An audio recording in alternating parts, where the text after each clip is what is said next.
o coração de Deus está sempre, esse é o modo de operação padrão de Deus. Ele está sempre procurando corações para se mostrar forte, mostrar sua bondade, o seu amor e sua grandeza. Sempre. Esse é o coração de Deus.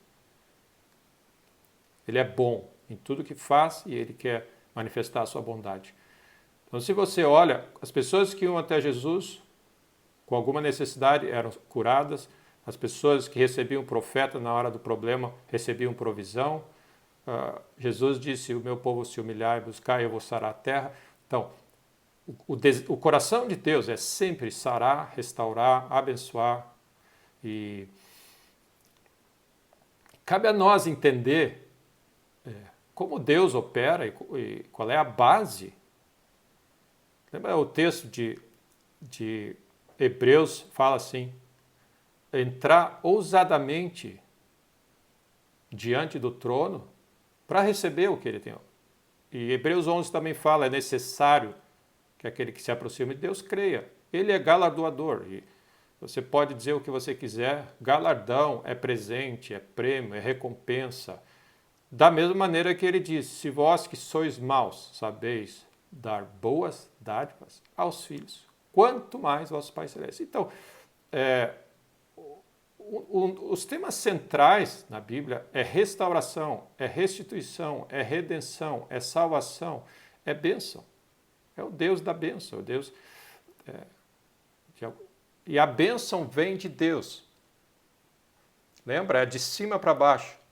É como o óleo que desce da barba de Arão e vai. A bênção de Deus vem. E quando a bênção de Deus, e a bênção é essa força sobrenatural divina que restaura, transforma e faz coisas que naturalmente a gente não sabe fazer. Então, a nossa história, a história da humanidade é essa jornada de conhecer a Deus. Como Deus opera. Qual é a base que nos dá direito a entrar na presença de Deus? Essa é a jornada. Eu queria, lembrar os irmãos, tem uma historinha que eu sempre conto, que é a historinha da torta de maçã, e é uma ilustração que eu não me lembro de quem eu ouvi, eu não me lembro de ter ouvido de alguém, mas é algo que Deus, acho que foi a maneira como Deus falou comigo. Então, é porque talvez eu goste de torta de maçã, imagina assim, eu gosto de torta de maçã, o indivíduo gosta muito dessa torta de maçã, e ele assume que Deus gosta de torta de maçã. Afinal, eu gosto de torta de maçã. Então ele vive a vida toda nessa jornada de descobrir e testar as melhores receitas, as melhores. Então ele viaja o mundo todo, porque ele quer agradar a Deus. Ele quer chegar diante de Deus e apresentar essa torta de maçã. Então ele testa, ele planta, ele busca as melhores sementes, testa tudo. E aí ele chega no final da vida com aquela grande expectativa de chegar diante de Deus e apresentar a torta de maçã. Que ele ao longo da vida testou e ele aprovou. Então, eu descobri ao longo da minha vida, testei e experimentei a melhor torta de maçã. E isso eu quero oferecer para Deus. Aí você chega diante de Deus no final da sua vida, querendo ouvir muito bem, servo bom e fiel, foste fiel no pouco. E aí você descobre, quando você chega lá, que Deus não gosta de torta de maçã. E aí você pergunta assim, e essa eu creio que é um dos grandes dilemas do ser humano, e dizer assim, quão rude essa atitude de Deus. Imagina, eu fiz o meu melhor. Como assim Deus não aceitou a minha torta de maçã? Como assim? Fiquei chocado. Eu vivi a melhor maneira que eu sabia, o melhor jeito, e Deus não aceitou? E foi um pouco a frustração que houve, que esses textos... E a Bíblia é interessante que ela começa com essa história de Caim e Abel, e para muitos a mente natural não entende as coisas espirituais. E muitos ficam chocados como que Deus não aceitou a oferta de Caim e aceitou a de Abel. Então, essas são as coisas, esses são os dilemas e aquelas pontos de interrogações que não estão diante de nós para nos condenar e nem para nos reprovar, mas para nos fazer olhar diante de Deus e dizer: Deus, como isso funciona? E como aconteceu com Davi. Davi, na melhor das boas intenções, quis trazer a arca para Jerusalém. E Deus, no processo, por causa de um erro simples para nós, lembra, para mim, no meu conceito natural, eu acho que Deus exagerou ao matar Uzá. Afinal, ele quis proteger a arca. São esses conceitos que começam a surgir dentro do nosso espírito, que começam a questionar a justiça de Deus. Que a gente começa a levantar, como assim? Porque Deus não aceitou a oferta de Caim. Como que Deus mata Uzá se ele tinha uma boa intenção e ele quis segurar a arca para o bem da arca?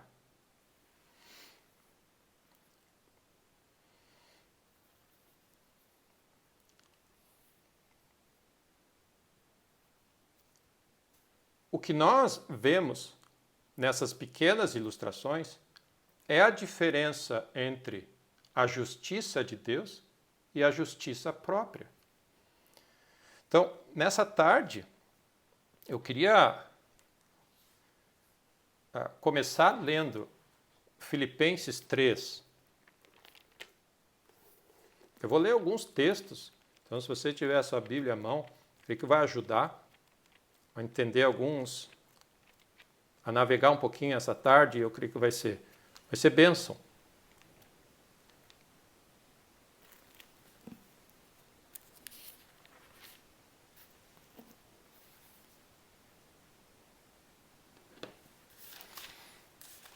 Filipenses 3.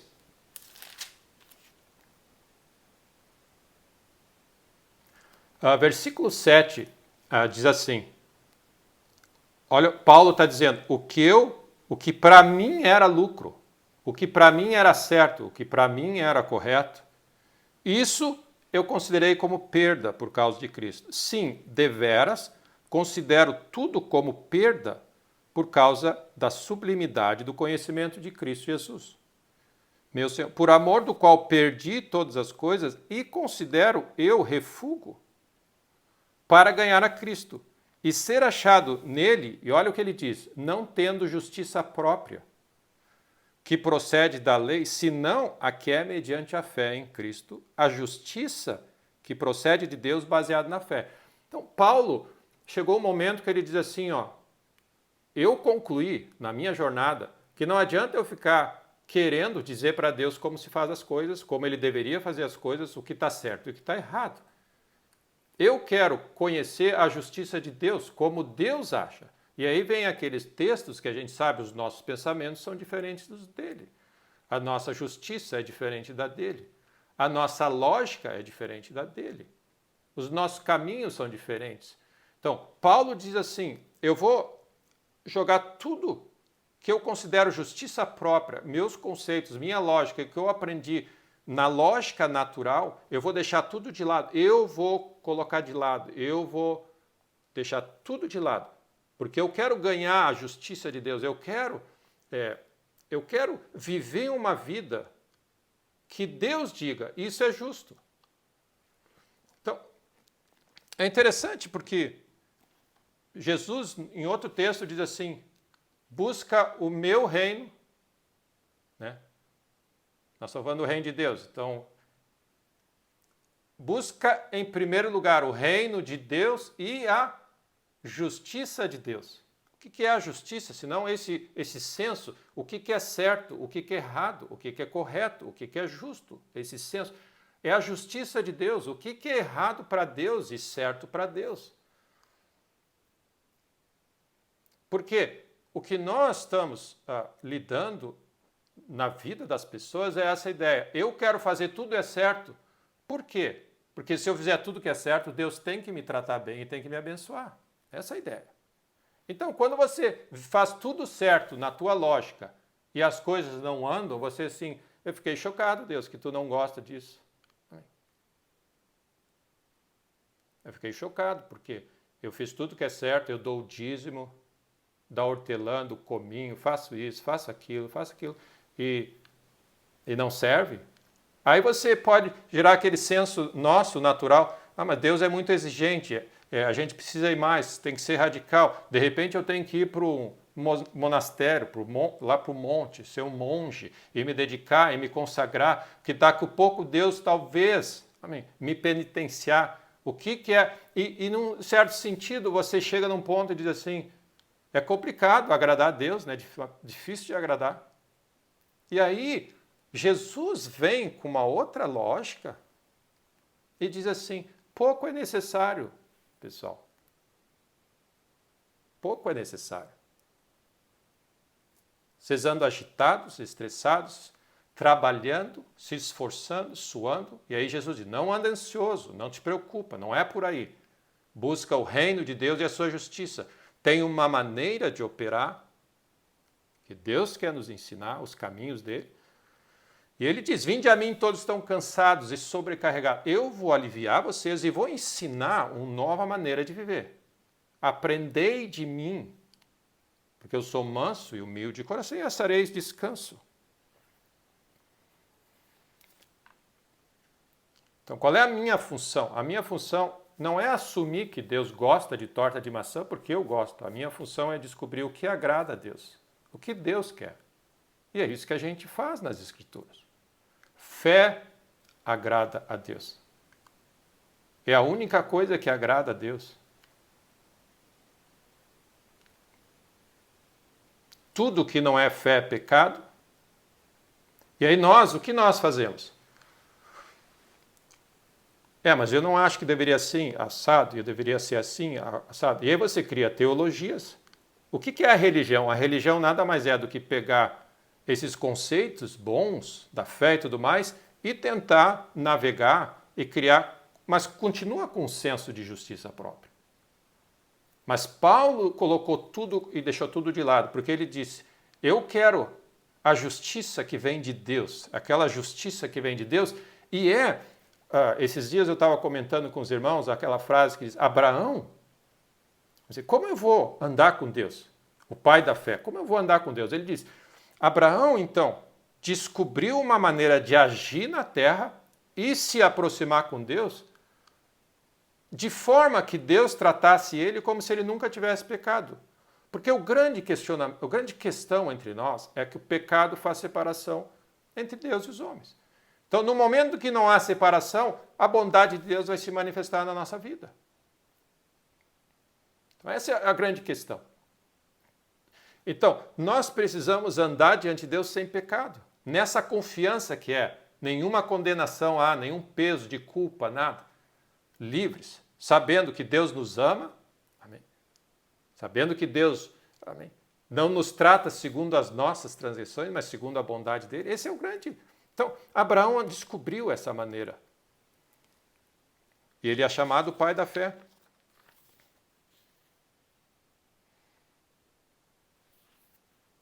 Então, o que a justiça própria se manifesta da seguinte maneira, assim.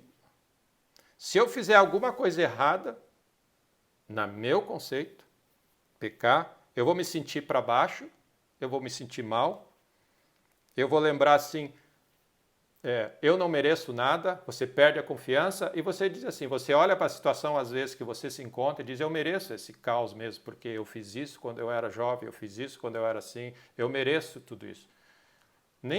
Não se preocupe, eu vou lidar com isso, essa é a minha cruz. Eu vou aguentar no osso porque eu fiz tanta coisa errada na vida que eu mereço isso. Ok? Essa é a manifestação de justiça própria. Por quê? Como você não faz nada certo, você viveu e fez decisões erradas, você acha que você não merece nada diante de Deus. Porque você não fez nada certo. E um outro lado da justiça própria é dizer assim, você tem aquele período na tua vida onde você faz tudo certo. você tomou uma decisão certa, você não peca, você leu a Bíblia toda semana, você se sente assim inspirado, você semeou, você louvou a Deus, você não amaldiçoou, amém, você foi elogiado, você pregou o Evangelho, então você se sente tão bem que você diz assim, Deus, onde está aquela coisa que eu estou querendo e que não veio ainda? Porque olha tudo que eu fiz essa semana, eu dei o dízimo, olha o tamanho do dízimo, olha o que eu fiz. De novo, são dois lados da mesma moeda, da justiça, tudo falando assim, no que eu acho que eu fiz certo e no que eu acho que eu fiz errado. Mas como nós lemos nesse texto, existe uma justiça que é pela fé na obra da cruz, no que Cristo fez. Essa é a razão porque o centro da fé cristã tem a cruz, tem o sangue, tem o amor de Deus, a bondade de Deus, a misericórdia de Deus. E Ele nos convida, em Hebreus 10, nos aproximar confiadamente pelo sangue de Jesus, junto ao trono da graça.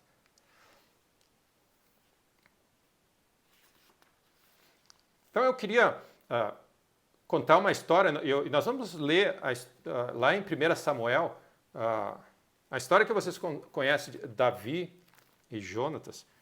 1 Samuel 18, eu creio que é uma grande ilustração como funciona isso.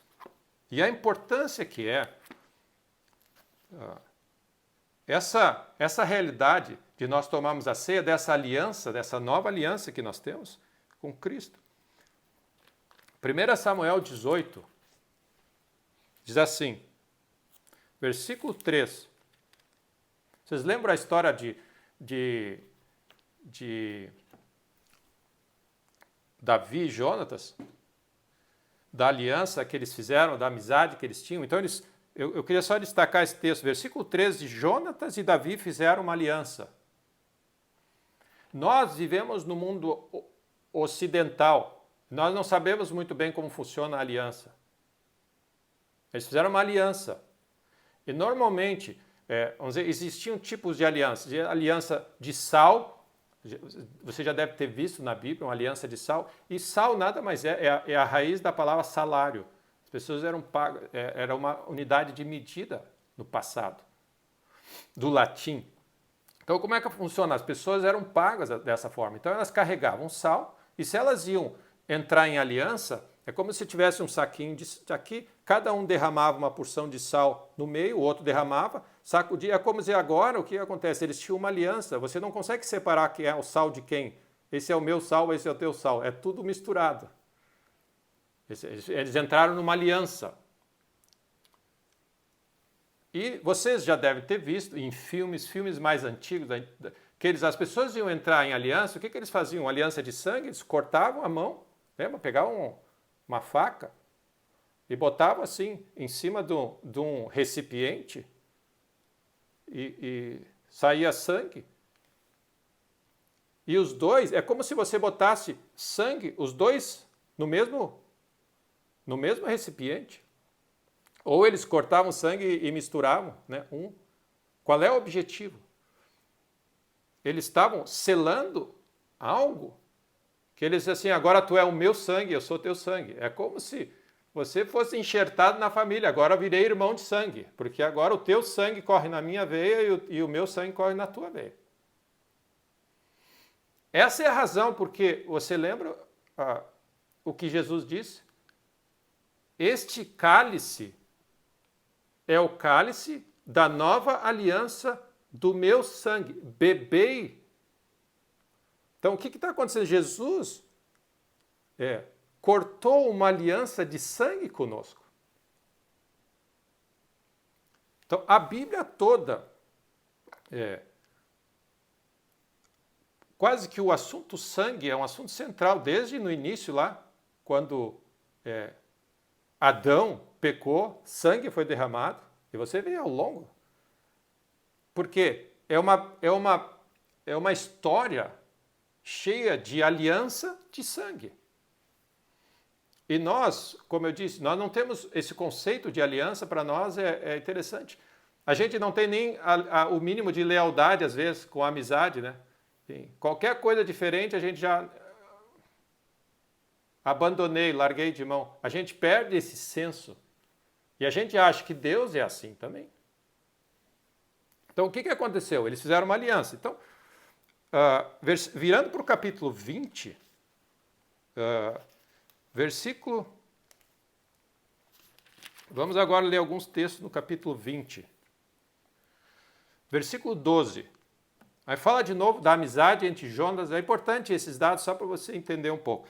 A amizade entre Davi e Jonas. Versículo 12 diz assim: Disse Jonatas a Davi: O Senhor Deus de Israel seja testemunha. Olha só, ele botou Deus como testemunha.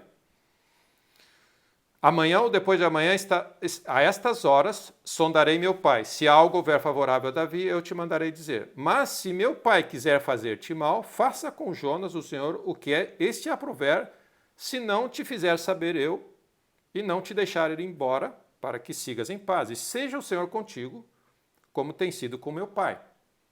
Versículo 14. Se eu ainda viver, olha só, se eu ainda viver, porventura não usarás para comigo da bondade do Senhor para que eu não morra? Nem tampouco cortarás jamais da minha casa a tua bondade. Nem ainda quando o Senhor desarraigar da terra os inimigos de Davi. E aí ele diz, assim fez Jonatas aliança com a casa de Davi, dizendo, vingue o Senhor os inimigos de Davi. E Jonatas fez jurar a Davi de novo pelo amor que esse lhe tinha. Porque Jonas amava a Davi. Versículo 23. Quanto àquilo de que eu e tu falamos, eis que o Senhor está entre mim e ti para sempre. Eles fizeram uma aliança diante do Senhor para sempre. Ok? Versículo 42. Aí deu todo aquele evento, Saul mostra realmente que está indignado com Davi. Então, Davi vai fugir. E versículo 42, assim, eles vão se despedir. Disse Jonatas a Davi, vai-te em paz, porquanto juramos ambos, em nome do Senhor, dizendo, o Senhor seja para sempre entre mim e ti, entre a minha descendência e a tua. Esse foi um juramento. Eles fizeram uma aliança para sempre. Ok? Versículo 23 agora. O capítulo 23, versículo 18. Passado um tempo depois disso, eles renovam a aliança. Versículo 23, versículo 18. Eles se encontram. Versículo 18. Ambos fizeram aliança perante o Senhor. Davi ficou em Oreza e Jonas voltou para casa. Então pensa bem, Davi e Jonas têm uma aliança de sangue. Eles estão ali diante do Senhor. Um diz assim, para o resto da vida nós estamos comprometidos uns com os outros para cuidar uns dos outros.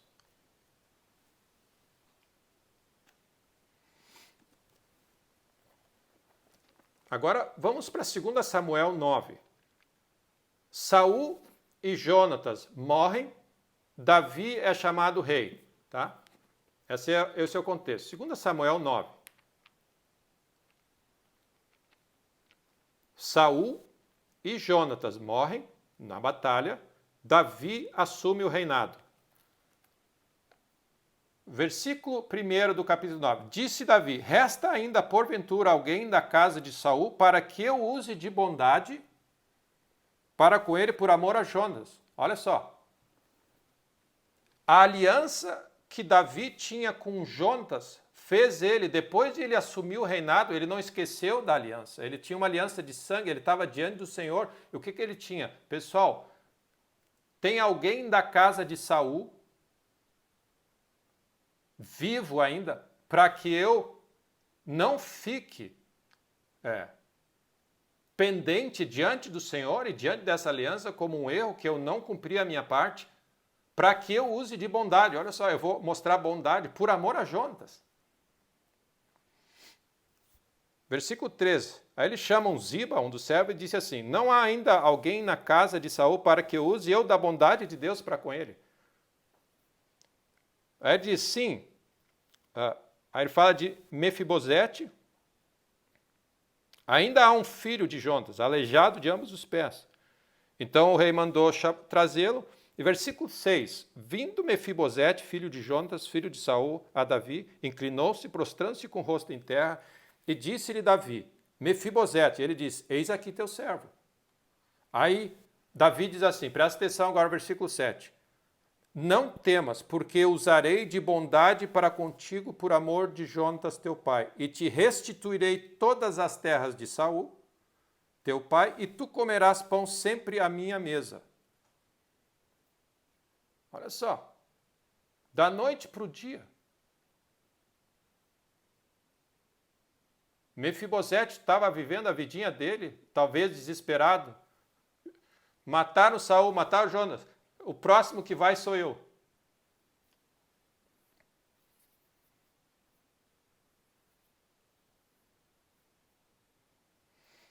E Davi continua dizendo, Ziba vai trabalhar para ti nas terras, tarará, tarará.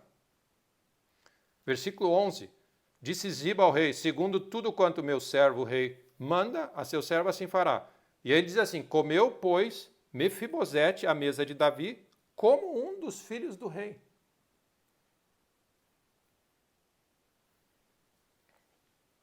Imagina Mefibosete, todas as terças-feiras ele ia jogar cartas com os amigos. Eu ia dizer que ele ia jogar futebol, mas não ia pegar bem, né? Não ia funcionar. Vamos dizer que ele ia jogar cartas com os amigos. Aí ele tem a vida dele ali, legal, tinha o jeito dele de...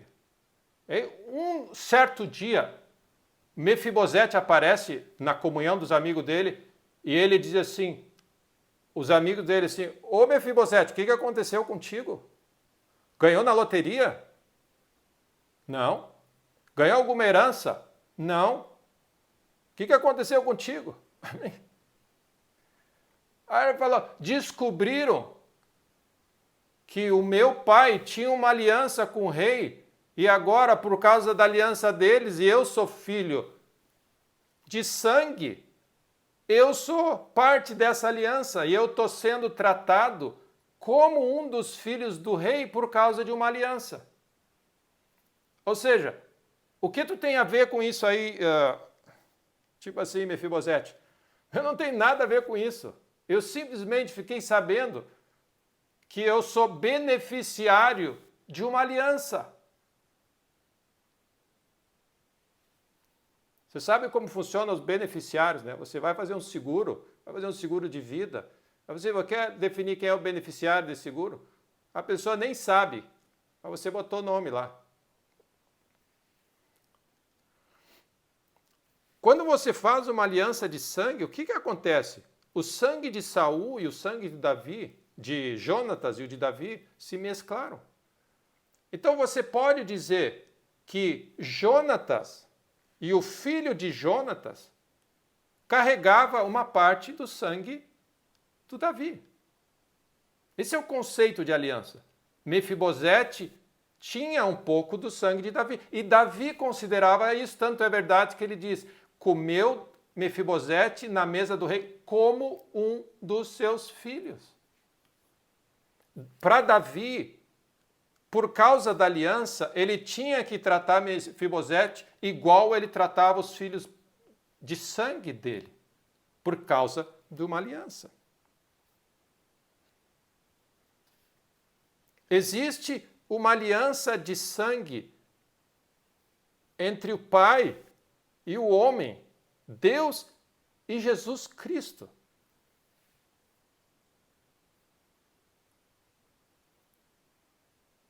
Jesus andou na terra sem pecado algum, cumpriu a lei, derramou sangue e agora existe uma aliança de sangue eterna que nunca mais pode ser quebrada porque Jesus está sentado no céu diante do Pai.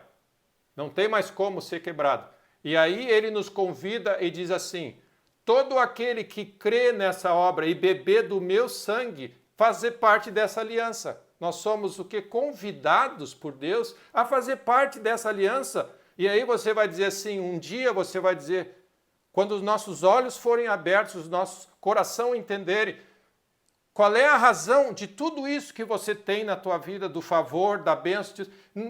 Eu descobri um dia, meus olhos foram abertos, que o sangue de Jesus corre na minha veia, porque um dia eu entreguei a minha vida para ele e eu bebi desse cálice, e eu creio que naquela hora é o sangue, e é por causa de Jesus, Deus está obrigado a me tratar bem como a própria Jesus. Então, essa ilustração de Davi tratando Mefibosete é a mesma situação. Olha, o coração de Davi foi: eu preciso descobrir se existe alguém que é parte dessa aliança que eu fiz com Jonas, que ainda está vivo, porque eu tenho que manifestar bondade para ele. Os olhos do Senhor passeiam por toda a terra, procurando aqueles cujo coração está em fé nessa aliança, porque ele quer se mostrar forte. Com base no quê? Na aliança, não com base na minha justiça. E é isso que Paulo estava dizendo. Paulo estava dizendo: no momento que eu percebi isso, eu não quero mais nada de justiça própria. Eu quero aprender a navegar nessa justiça que é pela fé no Filho de Deus. Então é a mesma coisa que aquela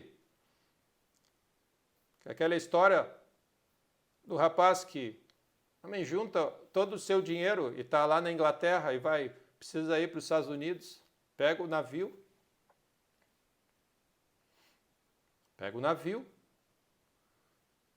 também faz o seu sanduíche de manteiga com ovo, ou manteiga com queijo, ou manteiga com geleia. Aí então eles começam a navegar esse transatlântico, cada vez que soava o horário da refeição, e meus irmãos, a refeição é um dos pontos altos de um cruzeiro. Ele ia para o cantinho dele, no convés, abria o seu sanduíche e comia o seu sanduíche. Que imagina, durando uma viagem longa, até que o capitão chega num dos dias, descobre: o que você está fazendo aí? Aí eu disse: não, estou comendo aqui meu sanduichinho. Tá, mas por que você não vai jantar conosco lá no... Amém. O banquete preparado. É porque eu não paguei por isso.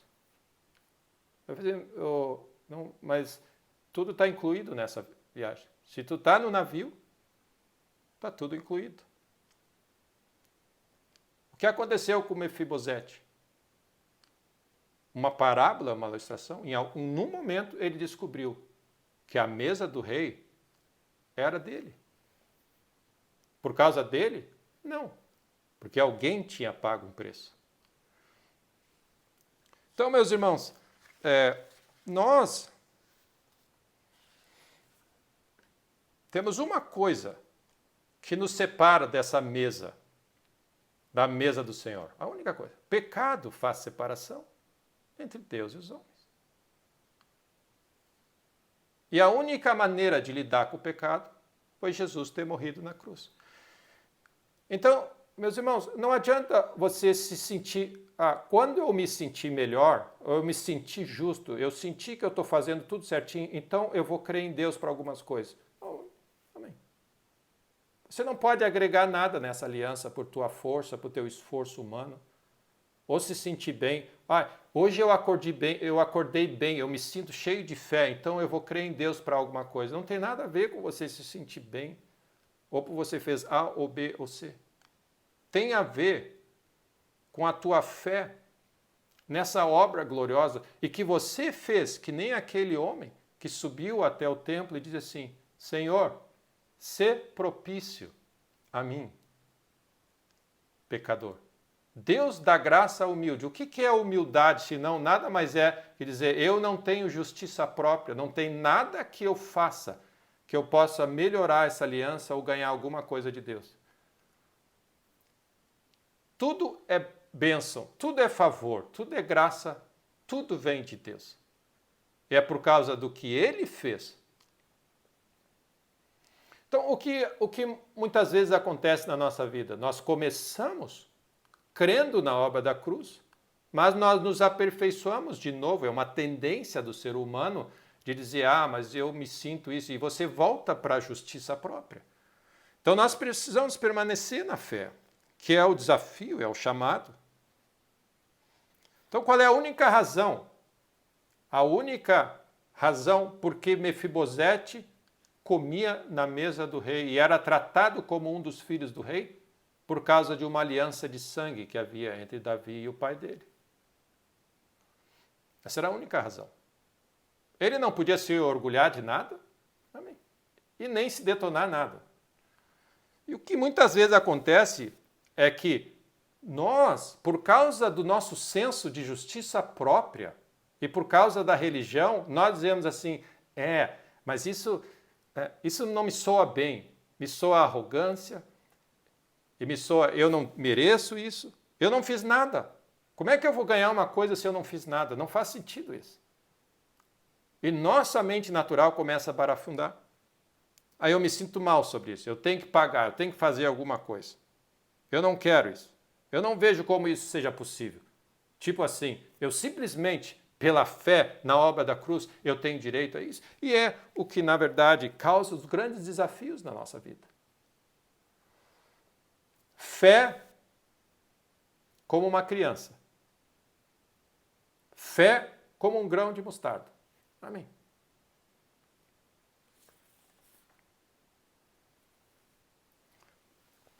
Mateus, eu vou ler alguns textos mais agora. Efésios 2, vamos ler Efésios 2.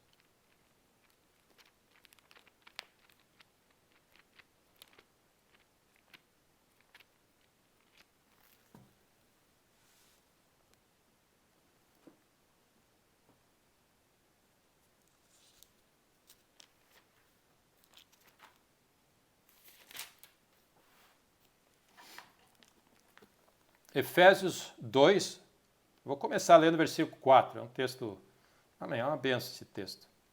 Mas Deus, sendo rico em misericórdia, ele começa dizendo tudo o que a gente fazia de errado. E aí ele diz, mas Deus sendo rico em misericórdia, e olha só, por que Deus quer te abençoar e tratar e fazer o que Ele quer fazer com a tua vida e te fazer sentar na mesa? Porque esse é o coração dele. Por causa do grande amor com que Ele nos amou, e estando nós mortos em nossos delitos e pecados, nós estávamos mortos. É como Mefibosete, estava esquecido. Amém. Nos deu vida, juntamente com Cristo, por causa da obra da cruz, por causa da obra de Cristo. Pela graça sois salvos, e juntamente com Ele nos ressuscitou e nos fez assentar. Meus irmãos, não é a história de Mefibosete? Nos fez assentar na mesa, amém, nos lugares celestiais.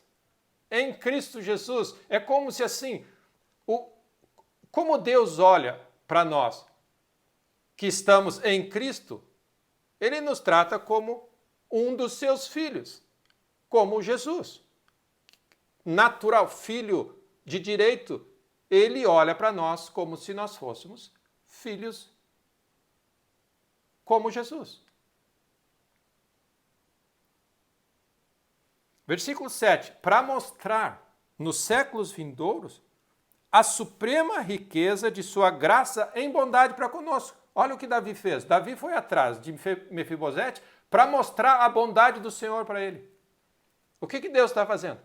Ele veio a nós, porque Deus amou o mundo de tal maneira, e veio até nós, sabe para quê? Para mostrar a suprema riqueza de sua bondade para nós. Em Cristo Jesus. Versículo 8. Pela graça sois salvos, mediante a fé. Isso não vem de vós, é dom de Deus. É um presente de Deus. Amém.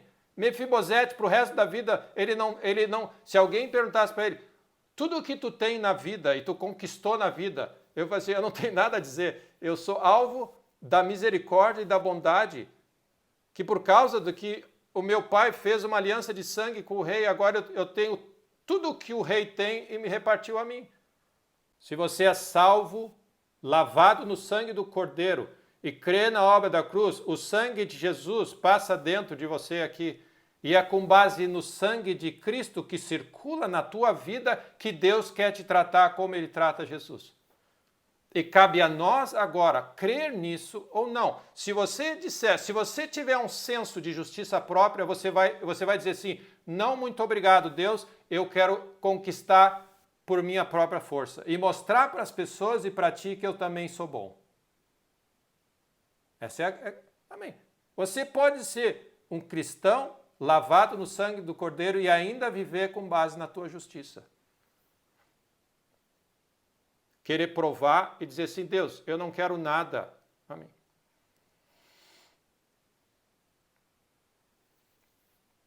E aí ele diz assim, pela graça sois salvos mediante a fé, isso não vem de vós, é dom de Deus, não de obras. E esse é o contexto da justiça própria. Não tem nada que você possa fazer para melhorar essa aliança. Nada.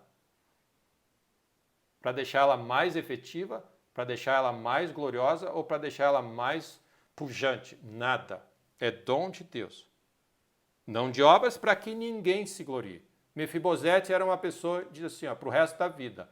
Eu não tenho nada que me gloriar de tudo que eu tenho. Eu sou uma pessoa abençoada, a minha casa é abençoada, tudo que eu tenho é abençoado. E qual é o nível de orgulho que você tem? Zero. Amém. Zero. Zero.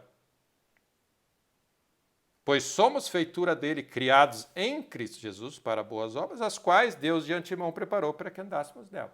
Então, Paulo está dizendo assim, vocês entenderam toda essa história gloriosa, esse plano glorioso? Então ele diz assim, portanto, versículo 11, lembrai-vos, aí ele está dizendo isso, esse é onde eu quero fixar, lembrai-vos de que outrora vós, gentios na carne, chamados incircuncisão por aqueles que se intitulam circuncisos, naquele tempo, versículo 12, estáveis sem Cristo, separados da comunidade de Israel e estranhos às alianças da promessa, não tendo esperança e sem Deus no mundo. O que ele está dizendo?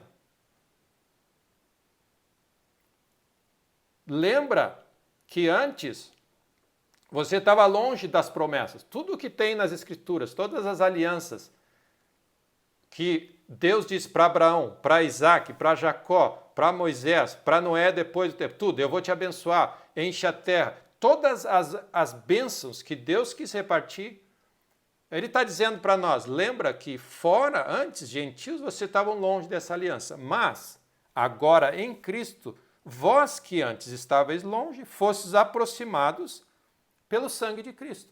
Ou seja, o que ele está dizendo? Você não tem nenhum direito natural para esse pacote de bênçãos e de promessas que tem a Bíblia. Mas por causa da obra de Cristo Jesus, ele te aproximou. E agora ele quer tratar você como qualquer um. Amém. Daqueles que são herdeiros segundo a promessa. Então ele diz assim, estranhos às alianças das promessas. Amém. Tem promessas que são alianças, são Deus, amém. Deus tem coisas que ele quer repartir conosco. Uma das coisas interessantes em relação à palavra de Deus é que a gente tem, você olha a sua Bíblia aí, está escrito assim, Bíblia Sagrada, Santa Bíblia, né? Amém. Que é uma maneira bonita, religiosa e natural de dizer assim, é um livro bacana. E perde um pouco a ideia de que isso aqui é a palavra de Deus. Sabe o que é a palavra de Deus? É quando alguém diz assim, pessoal, é o seguinte, eu vou fazer isso e te dou a minha palavra. Isso aqui, Deus nos deu a sua palavra, do que ele vai fazer na nossa vida. Essa é a palavra de Deus. Isso aqui não é um livro para estudar, é a aliança de Deus conosco, é a palavra dele. É a Bíblia. A Bíblia não diz isso, é a palavra de Deus. O que é isso? Está escrito aqui o que Deus prometeu. É como se Deus dissesse, te dou a minha palavra de que eu vou fazer isso, isso, isso, isso. É isso. Eu te dou a minha palavra, essa é a aliança. Essas são as alianças das promessas que estão disponíveis, que antes nós estávamos alheios, agora nós fomos enxertados nesse contexto, que as promessas que tem o sim e o amém dele são para nós. Amém. Glória a Deus. Glória a Deus.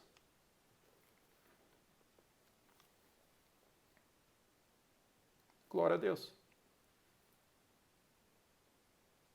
tudo o que nós estamos precisando na nossa vida tem que passar por esse processo. Não é justiça nenhuma.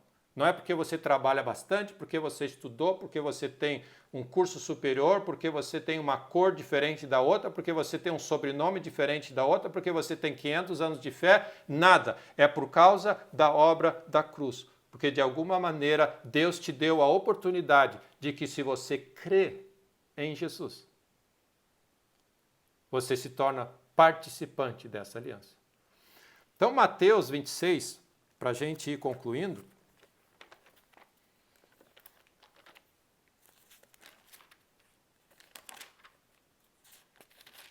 Mateus 26.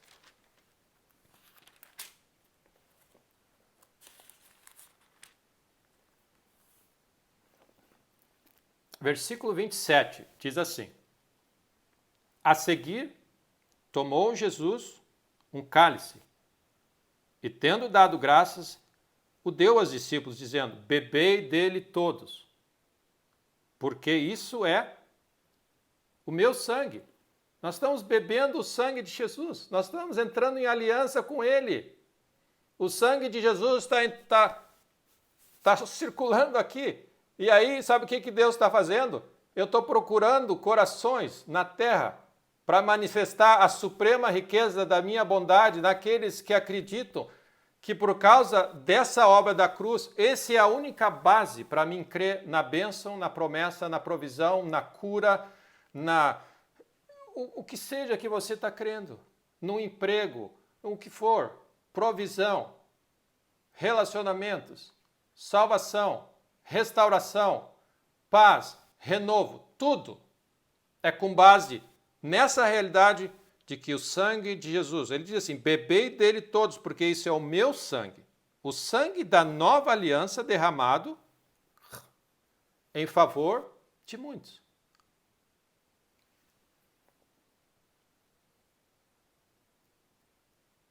Essa é a razão, meus irmãos. Porque Paulo diz assim, considero tudo como refúgio, descobri o mapa da mina.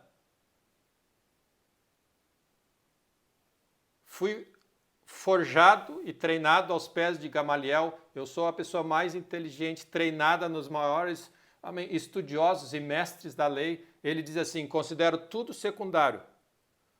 O que me interessa é o seguinte, eu descobri o mapa da mina. Eu não quero nada que alguém diga que foi por causa dos meus dotes e do que eu fiz. Mas eu quero só a justiça, que é pela fé. Não tendo justiça própria nenhuma. E, meus irmãos, esse é aquele momento da nossa vida onde é o divisor de águas. Deus resiste soberba e dá graça humilde. Esse é o significado. Que você vai chegar e dizer assim, tudo que eu tenho, e tudo que eu almejo, e tudo que eu estou crendo, é com base nessa obra gloriosa do amor de Deus por mim, do sangue do Filho dele derramado na cruz, e do convite que ele fez a todos quantos o receberam. Deu-lhes poder presente de serem feitos filhos de Deus, a saber, aos que creem no seu nome. E agora, como Mefibosete, comia na mesa do rei como um dos seus filhos. Então, se você acha do outro mundo, você achar que pode ser possível você ser tratado como Jesus, um dos filhos, o Filho de Deus, então essa é uma hora eu te convido para abrir teu coração e permitir que o Espírito Santo de Deus alargue o teu coração e faça que os teus olhos enxerguem e teus ouvidos compreendem, e teu coração abrace. Porque o homem natural não compreende as coisas do Espírito. Então, qual é a base, meus irmãos, para você estar crendo na cura que você está crendo? É a obra da cruz, é o sangue que corre na tua veia. Amém? Essa é a razão porque é importante a gente tomar a ceia regularmente e a gente tomar a ceia com essa visão. Amém? Com essa revelação. E se nós pecarmos, o que nós fazemos? E aí nós vamos, é meu último versículo, 1 João 1,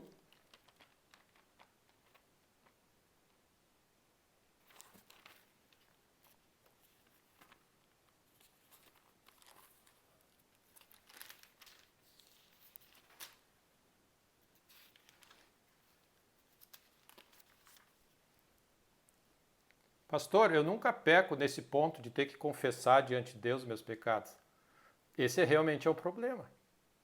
Porque o texto começa dizendo, quem diz que não tem pecado é mentiroso. E esse é o conflito que existe entre a revelação da justiça própria e a justiça que é pela fé. Versículo 6 diz assim, se dissermos que mantemos comunhão com Ele e andamos nas trevas, mentimos e não praticamos a verdade. Se, porém, andarmos na luz, como Ele está na luz, mantemos comunhão uns com os outros e o sangue de Jesus nos purifica dos pecados. Versículo 8, se dissermos que não temos pecado nenhum, ou seja, eu não preciso do sangue, eu não preciso desse representante, dessa obra, desse sacrifício, porque eu vivo uma vida boa. E muitas pessoas dizem assim, eu procuro não mentir, eu procuro ter uma vida correta, e essa é a grande razão, meus irmãos, que as pessoas dizem assim, eu não entendo por que eu preciso me converter, me salvar, porque eu tenho uma vida correta, eu tenho uma boa família, eu ainda estou casado com a primeira esposa, eu cuido dos meus filhos, eu sou trabalhador, eu faço boas obras, eu faço caridade, eu faço tudo. E a pessoa diz assim, e Deus, porque eu faço tudo isso, não tem por que Deus exigir alguma coisa a mais de mim, muito pelo contrário, eu tenho todas as condições para ser abençoado por Deus. Essa é a nossa torta de maçã, isso é o que nós achamos. Mas Deus diz assim, para Deus, todos pecaram. Ah, mas eu não concordo. Todos pecaram e carecem. Todo ser humano precisa chegar nesse momento e dizer, Senhor, eu preciso de Ti. Eu preciso da obra da cruz. Todos. E aí diz assim, se dissermos que não temos pecado nenhum, a nós mesmos nos enganamos. E a verdade não está em nós. Mas, se confessarmos os nossos pecados, Ele é fiel e justo para nos perdoar e nos purificar de toda a injustiça. O que Ele faz? O sangue de Jesus, quando nós confessamos os nossos pecados, nos purifica de toda a injustiça. Ou seja, para Deus, nós somos justos por causa da obra da cruz. Então, meus irmãos, ao nós iniciarmos uma nova semana, ao nós caminharmos nessa jornada de fé, amém, diante de nós,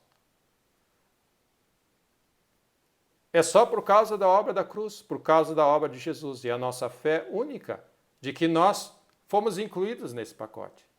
Amém. Qual é a base para você receber isso que você está crendo na tua vida? De todas as promessas, amém, e bênçãos que Deus tem, é o sangue de Jesus que corre na tua veia. E você crê nisso. Amém. Não tenta ir a Deus através de nada mais. De que você orou bastante essa semana, ou você fez boas dádivas, e você fez uma boa caridade. Em função disso, você tem direito. Não. A única base para você chegar diante de Deus é o sangue de Jesus Cristo. É por causa do sangue. Ele está procurando esses que humildemente diante dele diz, Senhor, eu creio. E aí, Deus te dá o privilégio de antes alheio às promessas, todas as promessas que estão escritas nesse livro, passam a ser palavra de Deus, que não volta vazia, para ti e para toda a tua casa. Em nome de Jesus. Glória a Deus.